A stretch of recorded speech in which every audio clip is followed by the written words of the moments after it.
अस्सलामु अलैकुम वरहमतुल्लाहि वबरकातुहू। अल्हम्दुलिल्लाह, आप सब खैरियत से होंगे। अल्लाह हम सबको अपने हिफ्ज़ व अमान में रखे। बीवी से जुदा रहने की मुद्दत। मर्द को चाहिए कि कम से कम 4 माह में एक बार अपनी बीवी से सोहबत ज़रूर करे। बिला वजह औरत को छोड़कर बहुत दिन सफ़र में ना रहे। जो लोग शादी करके बीवी से अलग थलग रहते हैं और औरत के साथ अपने बिस्तर का हक़ अदा नहीं करते, वे हक़्क़ुल इबाद में गिरफ़्तार और बहुत बड़े गुनहगार हैं।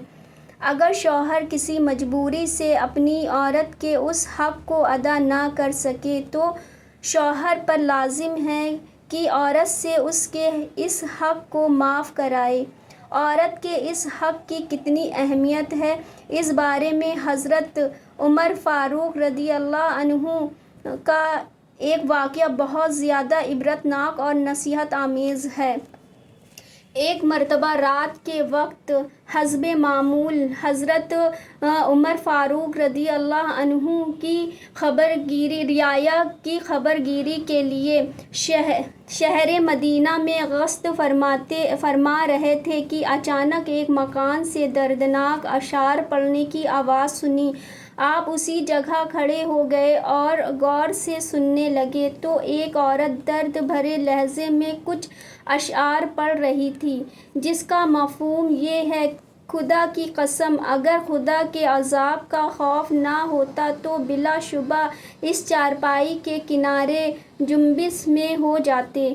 अमीरुल मोमिनीन ने सुबह को जब तहकीकात की तो मालूम हुआ कि इस औरत का शौहर जिहाद के सिलसिले में कई माह से बाहर गया हुआ है और ये औरत उसको याद करके फ़िराक़ के गम में ये अशार पढ़ रही है।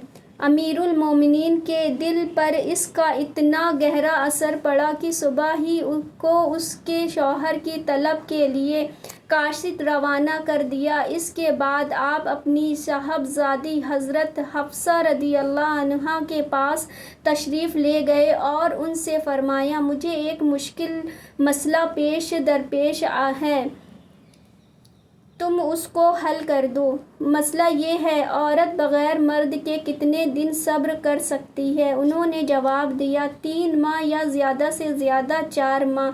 वहाँ से वापस आकर आपने तमाम सिपा सलारों को ये फरमान लिख भेजा, कोई शादीशुदा फ़ौजी 4 माह से ज़्यादा अपनी बीवी से जुदा ना रहे।